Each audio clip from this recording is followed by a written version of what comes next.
Now, you've probably heard over and over that climbing is a skill sport.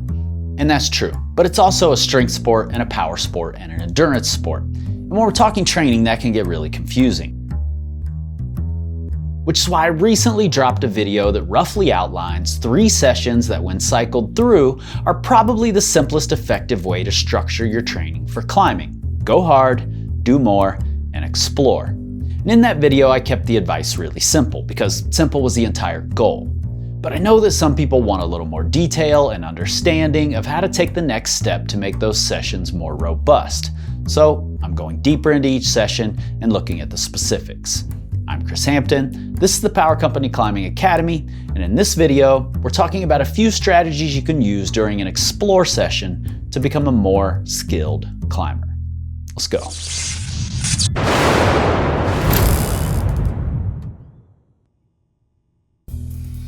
Climbing is one of the most complex sports out there, period. That's hard to debate.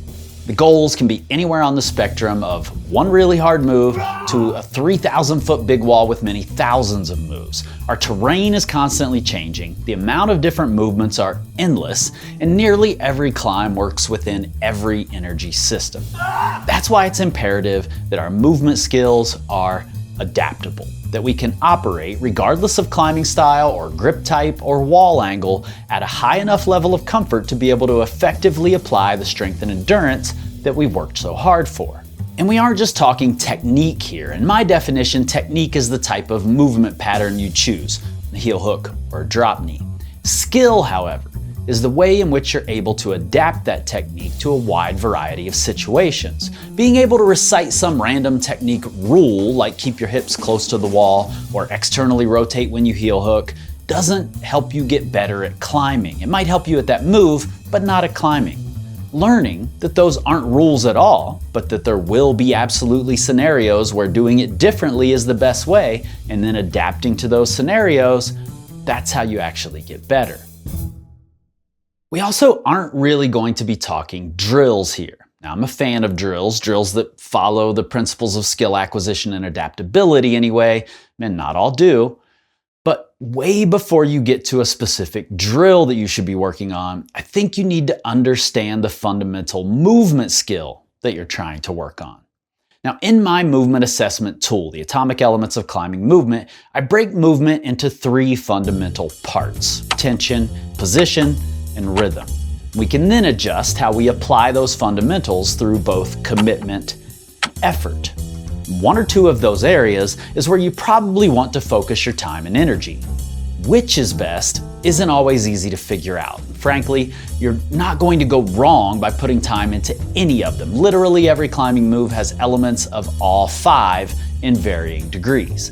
But if you do want some help figuring out where to focus your time, check out the Atomic Elements of Climbing Movement. It's an assessment you can use as your climbing changes, and it'll help you not only figure out what element to work on, but will also, using the included drill matrix, give you specific ways to work on that element or combinations of multiple elements.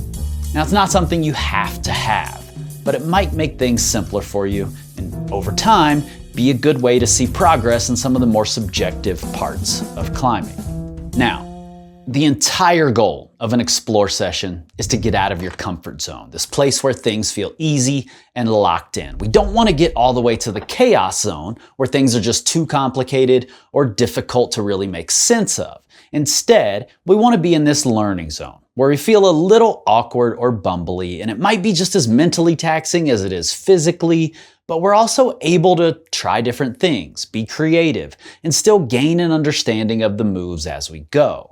And we won't always be able to come up with the correct learning zone based solely on style or solely on grade. You might be bad at slab, but that's relative to your best style. If you're a V5 climber, V3 slab might be really challenging. If you climb V11, V3 slab might be too easy. So finding the right learning zone will always be a conversation between both style and difficulty. And it's up to you to adjust both continuously. Now, it's also worth saying here that these sessions might be just as taxing as a go hard session, so you might need a good rest afterward. Sometimes they may feel quite a bit different than that, so you just have to be flexible in your recovery and scheduling after one of these explore sessions. Now, we could build a structured session here, but in my opinion, that defeats the purpose. This is a session that should change as you get excited about things. Your warm-ups will look dramatically different. The time spent on things will vary wildly. And honestly, I'd rather you go in without the strict structure simply because it's easier to phone it in when you have that structure. And where you can sometimes phone in endurance or strength work and still make some gains, that just isn't going to work here. But there are a few things you can keep in mind for the main part of your session, after you're warmed up and ready to try harder things, that can help you get into this creative space that's required to really explore. First, if you're in a commercial gym, go straight to the things you normally avoid. Maybe it's the steepest part of the cave, or the techie vert walls, or the comp style boulders. By the way, it's high time that we stop saying that comp style doesn't translate to outdoor climbing. More and more FAs are going up with comp style beta, more young climbers are finding better beta for existing climbs that involve redirected dynos or some technique that just a few years ago was strictly comp style. So just go try the comp boulders. You'll become more adaptable. You just will, and it will absolutely translate. Now, these styles, the ones you normally avoid, are the low-hanging fruit. You stand to make so much progress here. Even if you're a naysayer who has decided to label yourself just a steep crimp climber, you're going to have to learn to climb on slopers and slabs and everything else, or you're going to hit a hard plateau. You can still be a specialist in those other 2 out of 3 sessions, but for this one, explore. Trust me, you can thank me later. Now, if you want to supercharge this idea of trying the things that you normally avoid, here's a great way. During your go hard days, when you're climbing in your preferred style, if you find a specific move that feels oddly difficult for that grade, or you see other people do it easily and it just isn't clicking for you, file that move away and come back to it during these explore sessions. Or if you use your strengths to get around a move, you found an intermediate, or you pulled off of a foothold to avoid the big move, or you just dynoed past a move that you found challenging, go back to those moves on your explore day and spend time, well, exploring them. Try different body positions, turning your feet different ways, grabbing the hold differently. Try the moves the way everyone else does them, instead of finding a way that you think fits for you. It's entirely possible that it's not just a strength issue or a size issue, which is our automatic response the majority of the time, and it's instead an issue of not quite understanding the movement yet. Now, the biggest crux of spending time climbing on things you normally avoid, particularly in a commercial setting, is definitely your own ego. It's tough to be failing on grades that you and everyone else knows that you should be able to do. If you lean in a few times though, it gets easier. And I guarantee that those people watching you fail over and over again will start wishing that they could also fail in public that way on the things that they suck at. I guarantee it. However, if you're the kind of climber who doesn't regularly avoid any particular style and you're roughly equally adaptable at them all, then you can't really just afford to wait for strangely difficult moves to show up. In that case, you need to think like a setter. If you're on your home spray wall or a board, spend some time making things up. Do it with friends who are around the same level as you, but climb with a different style. The key here really is to not fall into the trap of doing harder versions of what you're already good at. You should do that on a go hard day. This is a trap that's really easy to fall into when board climbing, since the holds and the moves are already familiar. We also have to be careful to do more than just choose a grip type we wouldn't normally choose. We have to challenge the types of movement that we like to do. Now, if you're familiar with our Boulder Builder course for home walls and boards, then you might remember that you can adjust difficulty in 4 ways. The 2 most common are via severity, how good or bad the hold is, and distance, how far apart the holds are. And these 2 options are great for making a harder version of something you can already do. But if we want to explore new movement that we aren't as familiar with, we need to instead consider orientation and direction. This is essentially the way a hold faces and what direction you need to go when using it. And if these 2 things are at odds, you grab that side pull and you really want to compress it, but the next hold is in the opposite direction, then you're going to have to get creative in your movement.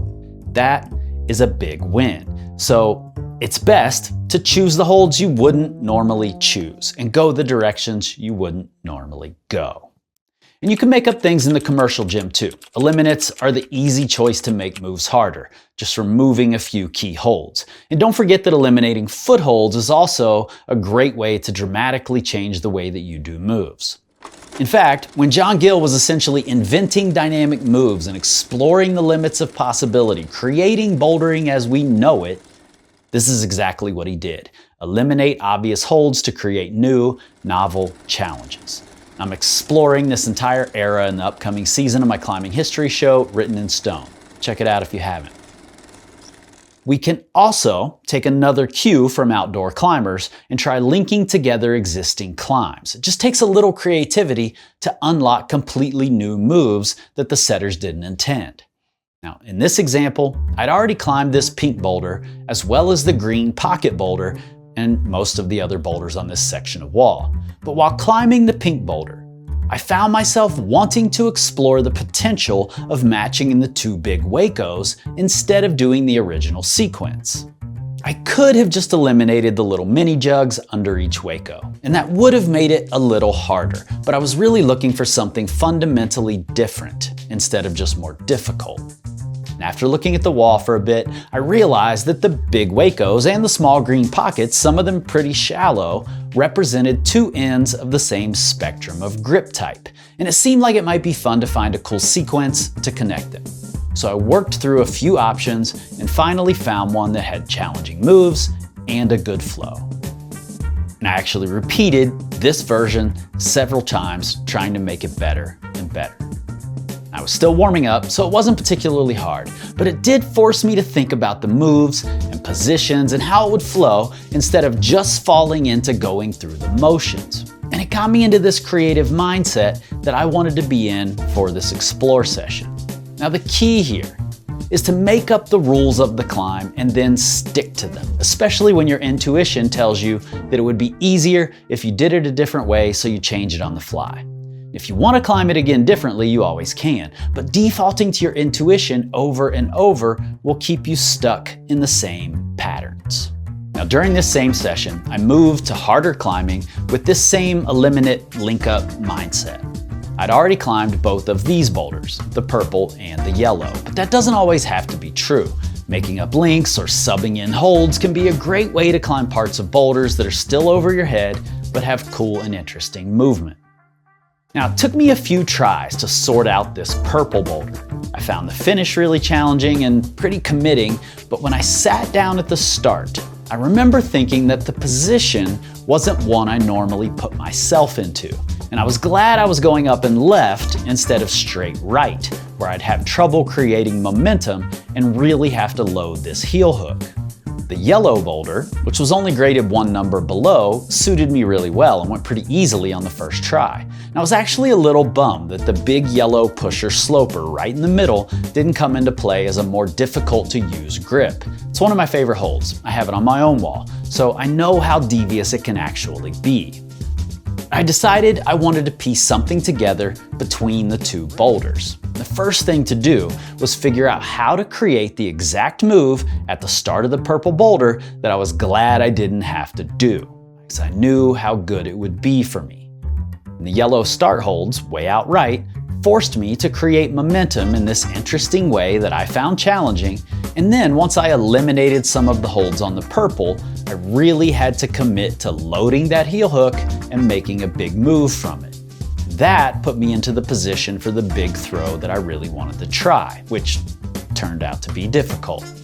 I thought for sure I'd do it in a few tries. That's not what happened. Not to mention, getting out of it was going to be challenging and took several tries to do as well. Now, I'm also not a big fan of cruxes at the top of tall walls, so I decided to end this boulder shortly after the big crux move that I was looking for. It took a lot of tries to sort out the individual sections, and I never did quite stick the crux move in the one session that I had while there, but I got from it exactly what I hoped I would, something that allowed me to be creative and explore while challenging my position and my commitment without being dangerous and forcing me to try really hard. The send was secondary. Now, sending might be the goal of performance, but when talking about practice and learning, Sending isn't necessarily the goal. In fact, I'd suggest trying not to get trapped into the send cycle of repeated attempts when you're in an explore session. You can move that to a go hard session instead. Now, I personally think there's a lot to be gained from exploring in this way. You get to learn what works and what might not work yet. And because it hasn't been set and given a number with a beta video or other people doing it in front of you, then you have no idea how to compare yourself to it. There's no, this is just too hard a grade so I can't do it, or this grade is easy but it feels too hard so I'm going to protect my ego and move on. It's just figure out this fun thing, whatever difficulty it is. And when that happens, most of us are more inclined to just try it and to be creative about how we try it. And when doing any of this, you'll almost certainly imagine moves that you can't quite do. You'll definitely think a move is going to be hard, but find it easy. You'll have to find novel positions to make some of the moves work, and it won't all be pretty. And actually, I think you should lean into those moments and see if there is some sort of way to make it look or feel better. It might not be that the move is awkward. It might just be that you haven't figured out how to make it feel good yet.